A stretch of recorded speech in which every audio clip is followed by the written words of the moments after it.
Chapter 8. When Cole's advance brought him within 10 feet of the spirit bear, he made his move. He flung the spear with all his strength, fully intending to kill. A blur of white motion deflected the shaft down into the grass as the bear lunged. Cole never even had time to raise the knife before the bear was on him, clubbing him down with a powerful blow. Cole's body folded and collapsed to the ground. Before he could roll away, another crushing paw shoved his face into the dirt. His jaw struck a rock. Rolling over, then scrambling to his feet, Cole ran toward the trees, but they offered no protection. The bear was on him again, dragging him down, its breath rotten. Cole gripped the knife with his left hand and clawed with his right at some long stalks of devil's club. Anything to pull himself away from the raking claws of the bear. With each desperate grab, hundreds of tiny thistles pierced his fingers. He ignored the thistles as the bear sank its teeth into his thigh, lifting him like a rag doll. Cole's stomach churned, and he swung the knife wildly. Each time he stabbed the bear, its powerful jaws clamped harder. Cole felt his pelvis crack. His body went weak, and the knife slipped from his hand. The bear dropped him to the ground and pawed at his chest as if raking leaves. Sharp claws ripped flesh with each swipe. Cole raised his right arm to ward off the attack, and teeth clamped onto his forearm. Then everything seemed to happen in slow motion. He felt his body flop back and forth, the bear swinging him by the arm. Cole pounded the bear's face with his fist, but nothing stopped the savage attack. In desperation, he grabbed the bear's neck to free his arm from the crushing jaws. A handful of white hair pulled loose. Cole heard the loud crack of bones breaking in his forearm. Then the bear dropped him with a grunt. Cole cowered on the ground, pain piercing his shoulder. All feeling in his right arm had disappeared. As the bear turned toward him again, Cole screamed, "No!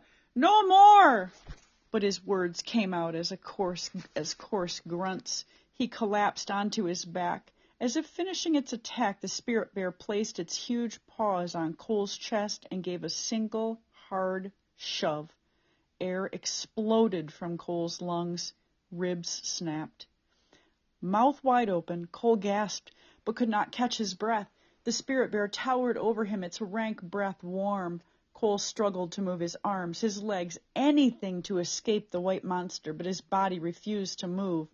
Waves of nauseating pain flooded through him. Each time he gasped, pain gripped his chest, and the thick, sweet taste of blood filled his mouth. For an eternity, the bear remained standing over Cole in the chilling rain. Finally, it drew in a deep breath, raised its massive head, and stepped casually to the side. With a lazy shuffle, it turned away and wandered down the shoreline. For long minutes, the world stood still. Gasping for air, Cole tried to roll to his side, but pain tore at his hip and chest. As air gradually seeped back into his lungs, he strained to raise his right arm, but his arm, like a broken branch in the grass, refused to move. The only movements Cole could make were with his left arm and his head. The incessant rain tickled his cheeks and mixed with the blood from his mouth, dripping red by the time it hit the ground. Cole closed his eyes. Was he dying? Every movement, every breath tortured him. The blood seeping into his throat choked him. He coughed and pain ripped at his chest. His stomach churned, and the world threatened to turn black. Cole resolved never to cough again. He would drown first. He gazed upward and found himself under the branches of a tree, in full view of the bay. The lumpy ground hurt.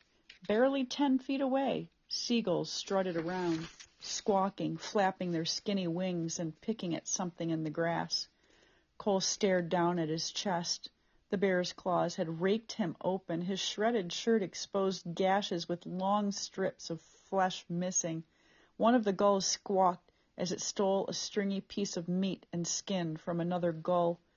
Cole realized the gulls were fighting over bits of his own torn flesh. He tried to shout and wave at them, but all he managed was a lame flopping of his left hand. A dull, angry grunt caught in his throat. The gull shied a few feet, then returned to picking through the grass. In a rage, Cole tried to spit at them. The bloody mucus ran down his chin and dripped on his shoulder. Cole licked his numb lips, but the pain made him stop. He had bitten his tongue when the bear slammed his face into the ground. He watched as one by one the gulls took to the air. They circled out over the bay in search of better pickings. Cole glared at them. The gluttonous seagulls had brazenly eaten chunks torn from his chest and were now on to something else, a herring or a clam. What luck, Cole thought, to end up on an island with a stupid bear that didn't have brains enough to run away. And the seagulls? He hoped they choked to death. What pea-brains, eating his ripped flesh as indifferently as they would bits of fish. They treated him like any other animal. Cole wanted to scream, "Hey, look at me, I'm Cole Matthews, I'm better than you." But all he could manage was a grunt. If only he had a gun. The squawking of the gulls over the bay echoed like hollow laughter. They were laughing at him, Cole thought. He wished he had never come to this island, but he was here. Nothing could change that. He was trapped on a God-forsaken island, alone, and mauled within an inch of his life by a white monster bear. Cole tried to gather his wits. The mauling didn't make sense. In the past, everything had always been afraid of him. Why wasn't the bear scared? A bear with half a brain would have turned tail and run. Instead, this dumb animal had attacked. Now it wandered out in the woods somewhere, the mauling little more than an inconvenience to its morning. Cole glanced down and spotted the knife blade lying by his side. It satisfied him to see the spirit bear's blood on the blade tip. Grimacing, he raised his left hand to wipe his own blood from his lips. He saw his fist tightly gripping the clump of white matted hair he had ripped off the bear. The sight of the hair caused him to shudder. Cole tensed his arm to throw away the stark reminder of his mauling, but paused. Instead, he worked his hand to his side and stuffed the hair in his pants pocket. If he lived through this, he would have something to brag about. He could prove he had fought a bear. The hair gave Cole a sense of power. No bear would willingly give up a big clump of hair. Cole struggled to shift his position on the uneven ground, but stiffness had set into his joints like hardened cement. He couldn't roll to either side. If only he could use both arms. Struggling, he raised his head for a better look at his right arm. It lay mangled and useless. All he could see of his forearm was ripped shirt and ragged torn flesh. A bloody white bone jutted out near his elbow like a broken stick. His fingers looked artificial, pale and puffy from grabbing the devil's club. They faced the wrong direction. The only sensation he had from the arm was a throbbing burn in his shoulder. The sight of his arm frightened Cole. He drew in a deep breath, but again pain stabbed at his chest, warning him. He returned to shallow, tentative breaths, drawing air past his lips as if he were sipping from a straw. Cole grimaced and struggled to raise his right knee, but he couldn't. The crushing bites to his thigh had rendered his leg lifeless. He relaxed his neck to catch his breath. Sweat stung his eyes. And still it rained, cold rain, soaking into everything it touched. A breeze swayed the branches overhead. Cole's gaze wandered in a big circle around him.